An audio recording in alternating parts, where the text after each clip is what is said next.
What's up guys, my name is Jesse Everything and today's video is going to be an in-depth tutorial on how to use the free program OBS Studio to record your video games. By the end of this video, you'll know how to go from installing this program through setting up the different menus and options to recording high definition footage at 1080p and 60 frames per second. I should mention that for people that have less powerful computers, you'll be able to use the tools learned in this video to lower those settings and still achieve a high quality recording. Step 1. Download and install OBS Studio. There's also a version of this program called OBS Classic, but we do not want to use it. Make sure you're installing OBS Studio. Step 2. When you first install OBS, it's going to come preloaded with a light colored theme, which in my opinion is harder to read. We're going to change it to the dark colored theme by clicking Settings, selecting the General tab on the top left, and then changing the theme from default to dark. This is a personal preference and you don't have to do this step. If you prefer the lighter colored theme, merely switch it back. When you're done, select Apply and then click OK. Step 3. We're going to be adding our first scene to OBS. Click the plus icon and then enter a name for your scene. We're just going to type in recording. You can name this whatever you want, but to follow along with the video, I would suggest for now just to name this recording. Click OK and you'll see that recording now shows up in the list of scenes. Step 4. We're now going to add our first source so that OBS can recognize our game that we will have open. We're going to click the plus icon under Sources and select Game Capture. We're also going to leave this labeled as Game Capture. Simply click OK. There are 3 different modes that you can use to record, and I'm going to show you each one because oftentimes if one doesn't work, the only solution is switching to the other. The first we're going to look at is Capture Any Full Screen Application. Select this and then click OK. You'll see that Game Capture now appears in the sources list. Step 5. We need to open up a game to make sure that this is working. I opened up Grand Theft Auto, but you can open up any game that you would like to record. Once that game is open, you have to make sure that it's set to full screen. I've got Grand Theft Auto currently set on windowed, so I'm going to change it to full screen and then hit apply. Now when you go to OBS, you should see that game appearing within the window. Whatever you can see in this window is what OBS is going to record. Because the mode is currently set to capture any full screen application, as soon as our game goes into full screen, it should automatically be recognized by OBS. Occasionally for some games this doesn't work. We're now going to look at our second option to record in case the first one doesn't work. Select Game Capture from the sources list and then click the gear icon. Under Mode, change this to Capture Specific Window. Rather than capturing any full screen game that happens to be open, instead you're going to tell OBS which particular window to record. In our case, it's Grand Theft Auto 5. Select the game that you have open and then click OK. You'll notice that OBS is still recognizing this game, so for our instance, both of these modes have worked. The last mode, which is my favorite mode, gives you the most control. Again, select Game Capture and select Mode. We're going to change the mode down to Capture Foreground Window with Hotkey. You'll notice that as soon as I select that, OBS is no longer picking up this game. Hit the Settings button on the right and navigate to the Hotkey tab on the left. Where it says Game Capture, which is the same source that we set up earlier, you'll see there's 2 places for hotkeys, Capture Foreground Window and to deactivate. We're going to set up a hotkey of Control-Shift-R. This is what we'll press when we want OBS to record the game we have open. To deactivate, we're going to set up a hotkey of Control-Shift-D.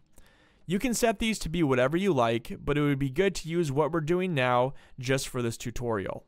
Once you have these set, hit Apply and then click OK. You'll notice that OBS still is not recording the game.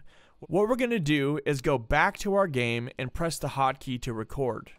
Press Control-Shift-R and then go back to OBS. You'll notice that OBS now recognizes the game. You're able to use any 3 of these game capture mode options, but I prefer to use the hotkey option because it gives you the most control. One isn't necessarily better than the other, but it's important to learn all 3 because oftentimes a game for whatever reason will not work with a certain mode, but it will work with another. However, I've had a lot of success with the hotkey option, and that's what we're going to continue to use for the rest of this video. Step 6. We're now going to be setting up the audio portion of OBS. Click on Settings and navigate to the tab that says Audio. We need to set the sample rate to match our computer. To figure out what your sample rate currently is, navigate down to your toolbar, select your speaker icon, right-click it, and then click Recording Devices. If you're not going to be using a microphone to record while making your gaming videos, you can ignore this specific part. I'm using this as my default recording device. Select your default recording device, select Properties, and then click the Advanced tab at the top. As you can see, my setting is for 48,000. I'm going to click OK, and then click OK to close this down. We would like to set our sample rate to match that of our recording. Change this from 44 to 48. Just because mine's 48 doesn't mean yours has to be. If yours says 44 in the recording tab, set yours to 44. However, if you don't have a microphone, you can check the sample rate in a different way. Go back to the speaker icon, right-click it, and this time select Playback Devices. You'll see the list of current devices you can use to listen to audio. Select your default device, which in our case is our headphones, and then click Properties and go back to the same Advanced tab. You'll see that we also have this set for 48,000. It's important that your microphone and your playback device, the headphones, are both set to the same number. It doesn't really matter which one you use, you just want to make sure that they're the same. Because the microphone was already set to 48,000, I'm going to make sure that my headset is also set to 48,000. If your microphone's set to 44, then set your playback device also to be 44. It's important to have these equal. Whichever number you have, click OK, close this down, and make sure the sample rate is set to match. The channels dropdown will never need to be changed. You can always leave it on stereo. The desktop audio device will tell OBS how to record audio from your computer. All the audio that goes through Windows will be recorded here, whether that's your game or a YouTube video or anything else. Select from the drop-down the device that you normally use to listen to sound on your computer. In our case, it's my headset, so I'm going to select my headset, but yours could be speakers, a headset, or something else. Select the one you have. We're not going to be using the second device, so you can leave it to disabled. Under Mic Auxillary, select your microphone in this drop-down menu. If you're not using a microphone, just leave this disabled. We're going to select Focusrite USB because that's the name of our microphone. Yours is likely to appear as a different name. It doesn't matter what it's called, just select your microphone here. We don't have any second or third audio devices, so we can leave these all disabled. Now that we have these set up correctly, you want to make sure to hit Apply at the bottom. Move to the Output section on the left, and then change the output mode from Simple to Advanced. This will give you a few more options. Initially, we're going to select the Audio tab. This is where you can set multiple audio tracks, so you can have an audio track for your game audio and another for your microphone. Under Track 1, we're simply going to name it Desktop Audio. We're naming it this because no matter what comes through the desktop, whether it's the game or anything else, it's going to capture that sound. We're going to change the audio bitrate from whatever it's set at all the way down to 320. When you upload a video to YouTube, you won't be able to upload at this high of a bitrate, and YouTube will compress it down to a lower bitrate, usually 160 if I'm not mistaken. I think it's best to record in the highest possible audio bitrate, and then downscale it from there. The second track we're going to name Microphone. If you do not have a microphone, you can skip this step. Additionally, set the audio bitrate also to 320. Once you have both of these set, hit Apply, and then click OK. Now you'll see that desktop audio and microphone are both represented beneath the mixer section. Select this mixer gear icon. The next thing we need to do is, if you have a microphone, select the box that says Downmix to Mono next to your microphone. This is to avoid the microphone only playing back out of one speaker rather than both. The next thing we're going to do is uncheck all of these boxes. That way it's easier for me to explain what they do and why they're there. If you remember back to the last step, we had set our desktop audio to track 1, and then we had labeled our track 2 as microphone. In order to make this match up the actual track numbers, we're going to select desktop audio for track 1. If we also selected microphone, it would put both of these on track 1, but we don't want both, we only want the game audio, so we'll deselect this. For track 2, we only want our microphone. Therefore, we're only going to check this box, which represents the microphone. Track 1 is set for desktop audio, and then track 2 is only checked for microphone audio. When you go to edit your videos in editing software, having multiple tracks is extremely important. You're able to independently adjust the volumes for each one. If you wanted to raise your microphone volume or lower your gaming volume, you're able to do this. If you put both of them on a single track, you wouldn't be able to adjust them independently. Now that we have this set up correctly, you can close this down. Step 7. Now that we have our audio set up correctly, we can go back into the settings menu. We're going to select the video tab on the left. The base canvas resolution needs to match the monitor that you're recording at, as well as the resolution of the game. I'm recording on a 1080 monitor, and our game will be played in 1080. Therefore, this is always going to be set to 1080. Because I have two monitors, you'll see I have two options. They're both 1080, which is why both of these options show up as 1080. If you're using a 720 monitor, you would make sure this is set at 720, or if you're using something like 4K, you want to make sure that that would be set here as well.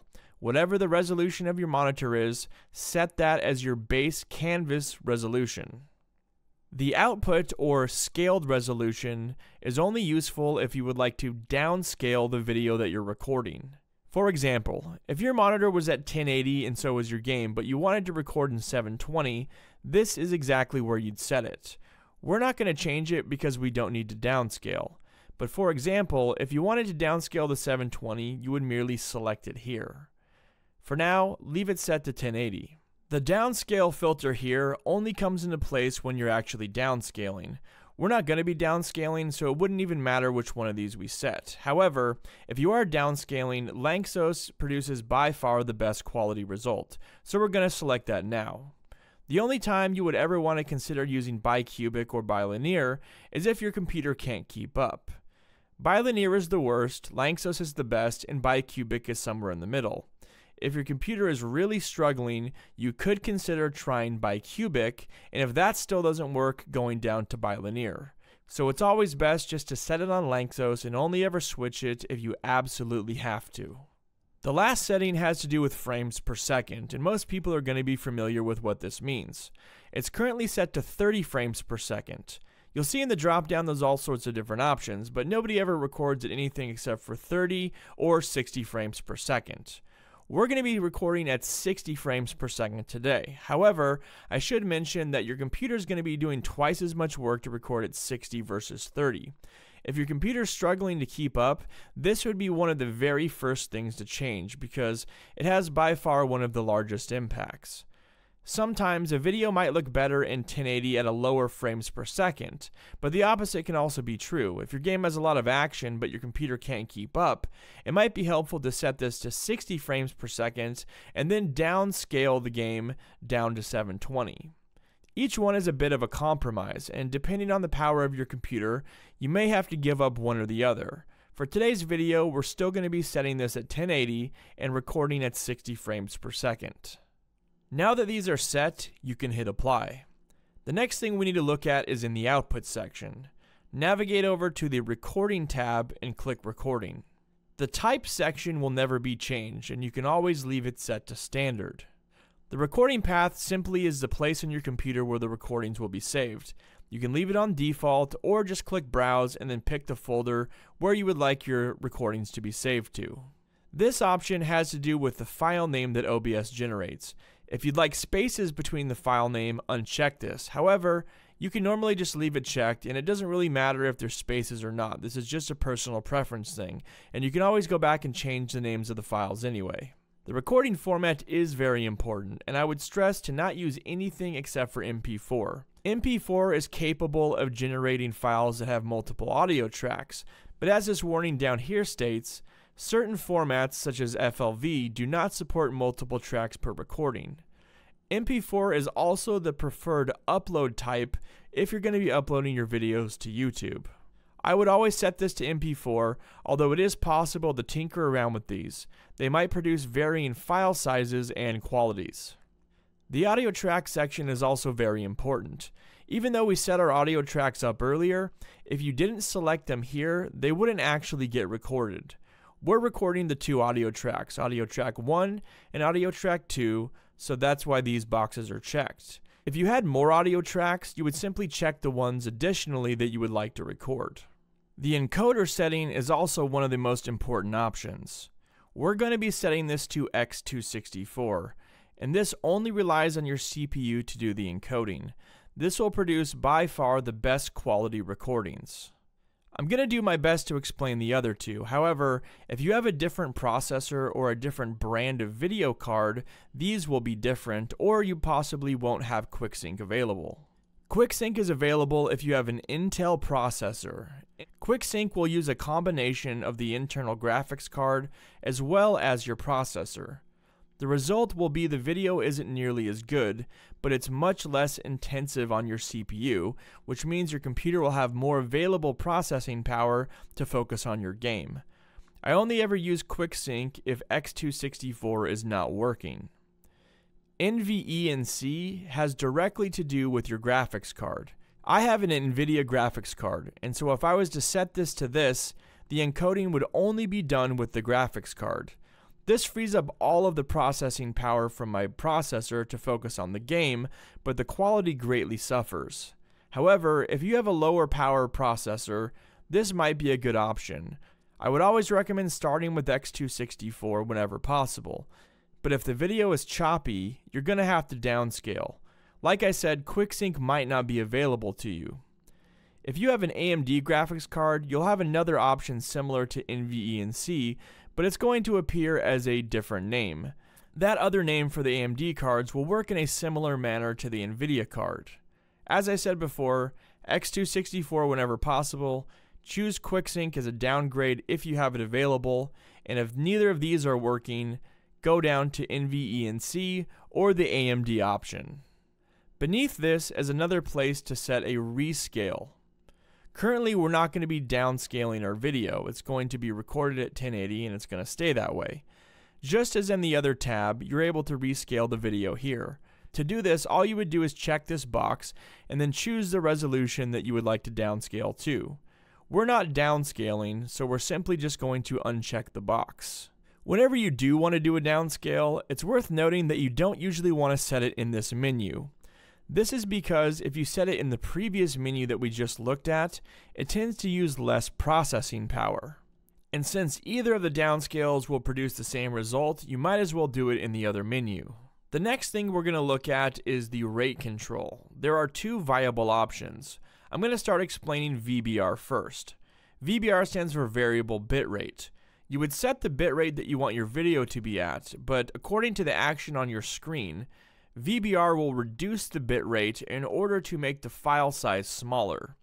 We're not really worried about having very small file sizes, but if you were, you could experiment with using VBR, as it will produce a much smaller file. For our purposes, we're only going to be using CBR, which stands for constant bitrate. This will keep the bitrate the same no matter what's happening on the screen. The number of the bitrate that you set will directly affect the quality. The higher the bitrate, the higher the quality, and the bigger the file. The lower the bitrate is the lower the quality and the lower the file size. It is worth noting that if you upload a 1080p video at 60 frames per second to YouTube, YouTube's recommended bitrate for that is 12,000. I believe if you record at a higher bitrate and put it on YouTube anyway, YouTube's just going to compress it down to the 12,000 bitrate. I don't know if there's an advantage to recording at a higher one and having YouTube compress it, but so far I haven't seen one.